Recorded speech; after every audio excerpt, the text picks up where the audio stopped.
like a Hellcat. Hello friends, जैसा कि आपको पता है हम लोग ईसोफेगस तक ख़त्म कर चुके हैं। तो इस वीडियो में हम स्टार्ट करेंगे स्टमक से। तो स्टमक देख लेते हैं।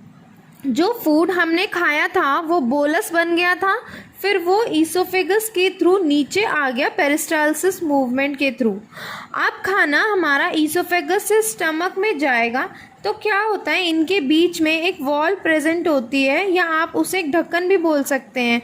जब फूड ईसोफेगस से स्टमक में जाएगा तो वो नीचे की साइड वो वॉल खुलेगी, तो ऊपर की तरफ पर वो वापस से नहीं खुलती, वो सिर्फ और सिर्फ नीचे की साइड ही खुलती है। अगर ऊपर की साइड खुलेगी तो खाना बाहर आ जाएगा, पर ऐसा नहीं होता, वो सिर्फ और सिर्फ नीचे ही खुलेगा जिससे खाना नीचे स्टमक में एंटर हो जाएगा। ठीक है, तो इस वॉल का नाम होता है गैस्ट्रो ईसोफेजियल स्फिंक्टर।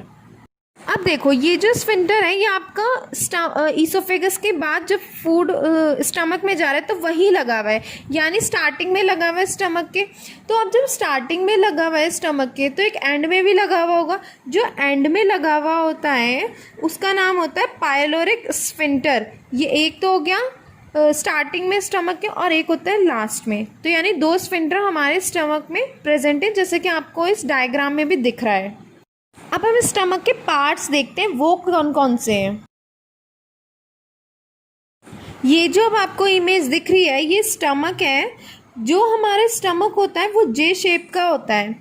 जो हमारा स्टमक में फूड होता है वो 4 to 5 आवर्स स्टोर रहता है।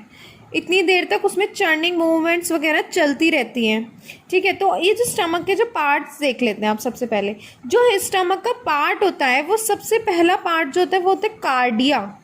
कार्डिया जो होता है सबसे स्टार्टिंग का ही पार्ट होता है।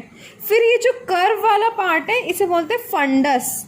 फिर उसके बाद आता है हमारा बॉडी, एंड देन जो लास्ट पार्ट होता है वो होता है पाइलोरस। पाइलोरस के बाद ही आता है हमारा पाइलोरिक स्फिंक्टर, जो मैंने अभी आपको थोड़ी देर पहले बताया। दो स्फिंक्टर होते हैं, वो तो पाइलोरस के साथ में वो लगा होता है पाइलोरिक स्फिंक्टर। तो अब देखो, ये स्टमक के तो पार्ट्स हो गए। अब स्टमक की वॉल्स भी होंगी, यानी उसकी लेयर्स। जैसे कि उसकी 4 लेयर्स होती हैं स्टमक की। पहली होती है मस्कुलैरिस, ये होती है फर्स्ट लेयर स्टमक की। फिर आती है सब म्यूकोजा, फिर आती है म्यूकोजा, फिर आती है आपकी सिरोसा। ये 4 लेयर्स आपके स्टमक की लेयर्स होती हैं। अब लेयर्स तो हो गई स्टमक की। अब हम स्टमक के ग्लैंड्स देख लेते हैं, जो कि होते हैं गैस्ट्रिक ग्लैंड्स। उसके टाइप्स देख लेते हैं। अब देखो, ये जो हमारे स्टमक है ना, इसमें गैस्ट्रिक ग्लैंड्स प्रेजेंट होते हैं। ये इसमें 3 तरह के हमारे गैस्ट्रिक ग्लैंड्स प्रेजेंट है। देखो, फर्स्ट होता है हमारा म्यूकस नेक सेल्स। ये क्या करता है, ये हमारे स्टमक में म्यूकस सिक्रीट करता है। ठीक है, फिर आता है हमारा ऑक्जेंटिक सेल्स। हम ऑक्जेंटिक सेल्स को वैसे पेराइटल सेल्स भी बोल सकते हैं। ये क्या करता है, ये HCl रिलीज करता है। फिर आता है हमारा चीफ सेल्स। ये क्या करता है, ये एंजाइम्स रिलीज करता है। इसका पहला एंजाइम जो रिलीज करता है वो होता है पेप्सिनोजन, दूसरा रेनिन, और तीसरा होता है गैस्ट्रिक लाइपेज। ये 3 एंजाइम ये सिक्रीट करते हैं आपका चीफ सेल्स। अब हम HCl का फंक्शन देखते हैं। अब देखो, HCl क्या करता है। जो HCl होता है ना, वो आपके स्टमक में जितने भी बैक्टीरिया होंगे उन्हें किल करेगा, उन्हें मार देगा। ये काम होता है आपका HCl का। HCl एक एसिड है, तो वो आपके जो स्टमक में जितने भी बैक्टीरिया आएंगे उन्हें मार देगा। ठीक है, तो HCl क्या करता है, HCl जो पेप्सिनोजन होता है उसे पेप्सिन में कन्वर्ट करता है। पेप्सिनोजन पेप्सिन में कन्वर्ट होता है HCl की हेल्प से।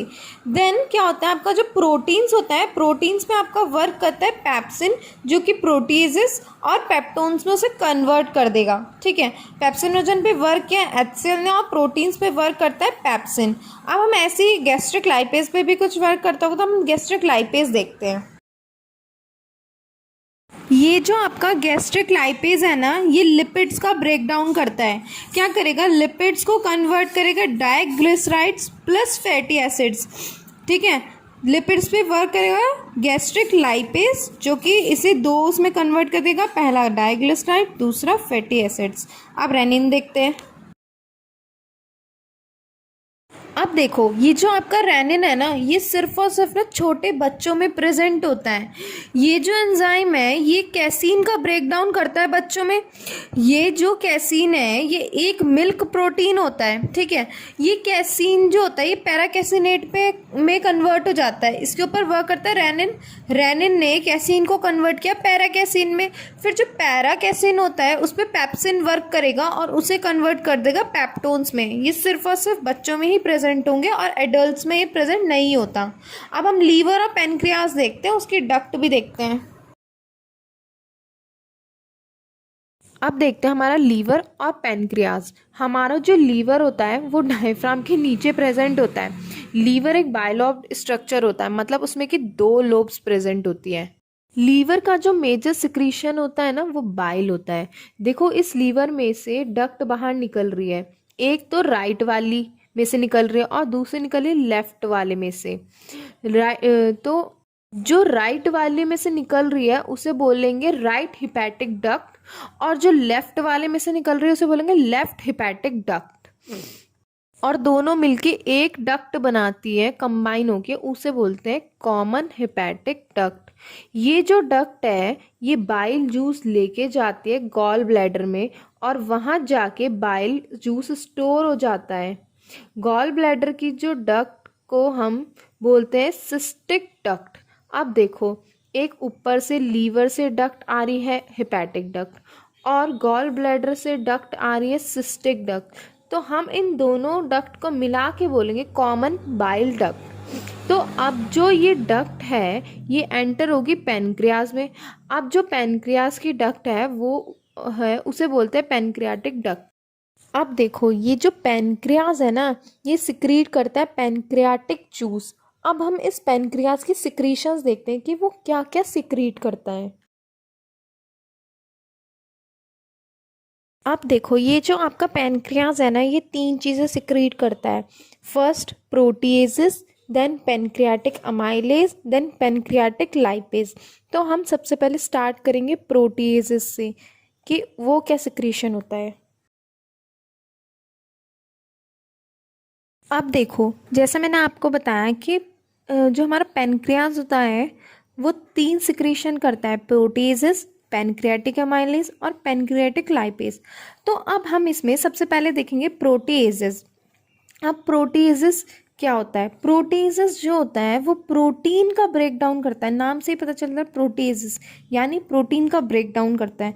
अब देखो सबसे पहला एंजाइम जो कि प्रोटीएजेस रिलीज करता है वो होता है ट्रिप्सिनोजन।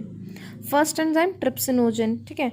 फिर रिलीज करता है काइमोट्रिप्सिनोजन, देन प्रोकार्बोक्सी पेप्टाइडेज, फिर आता है आपका प्रो इलास्टेज।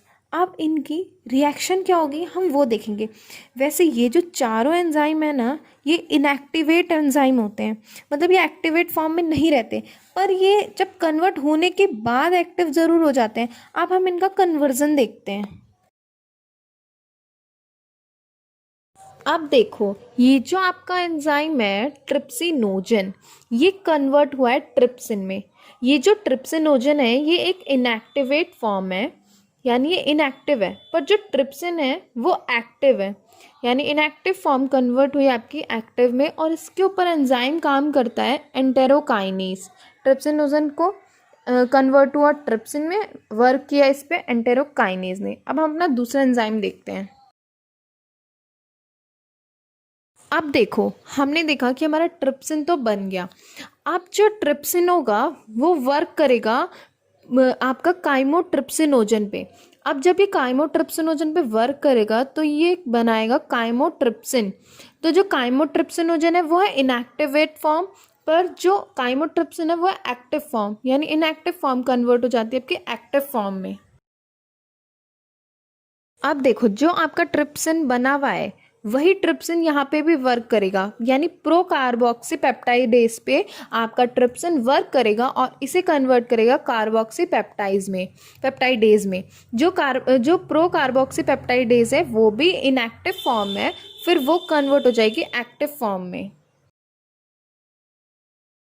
अब देखो ये जो हमारा एक एंजाइम है प्रो इलास्टेज ये भी इनएक्टिव फॉर्म है, ये कन्वर्ट होगा एक्टिव फॉर्म में इलास्टेज, इसके ऊपर भी आपका ट्रिप्सिन ही वर्क करेगा। अब हम अपना नेक्स्ट एंजाइम देखते हैं जो है पैनक्रियाटिक अमाइलेज। नेक्स्ट सिक्रीशन देखते हैं। अब देखो, हमने पैनक्रियास के 3 सिक्रीशन देखे थे, हमारा प्रोटीजेस कंप्लीट हो गया। अब हमारा नेक्स्ट सिक्रीशन है पैनक्रियाटिक अमाइलेज। ये जो अमाइलेज होता है ना, वो अमाइलोज का ब्रेक डाउन करता है। तो ये क्या करेगा, स्टार्च के ऊपर वर्क करेगा पैनक्रियाटिक अमाइलेज और इसे कन्वर्ट कर देगा माल्टोज में। ठीक है, अब हम अपना नेक्स्ट एंजाइम देखते हैं। अब देखो, जो हमारा थर्ड सिक्रीशन है वो है पैनक्रियाटिक लाइपेज। लाइपेज क्या होता है, ये होता है ये जो लिपिड्स का ब्रेकडाउन करता है। लाइपेज मतलब लिपिड्स का ब्रेकडाउन। तो क्या होगा, इसमें लिपिड्स कन्वर्ट होंगे आपके डाइग्लिसराइड में, फिर डाइग्लिसराइड कन्वर्ट होगा आपका मोनोग्लिसराइड में। लिपिड्स जो होता है ना वो ट्राइग्लिसराइड होता है। ठीक है, इसलिए ये बना। तो हमने इस लिपिड में से एक फैटी एसिड निकाला तो बना डाइग्लिसराइड, फिर बना आपका मोनोग्लिसराइड। तो इस वीडियो में हमने पैनक्रियास तक कंप्लीट कर लिया। अब हम नेक्स्ट वीडियो में इसके आगे का टॉपिक कवर करेंगे। अगर आपको मेरी ये वीडियो अच्छी लगी हो तो लाइक कीजिए, शेयर कीजिए एंड सब्सक्राइब करो मेरे चैनल को और बेल आइकन प्रेस करना मत भूलना। Thank you.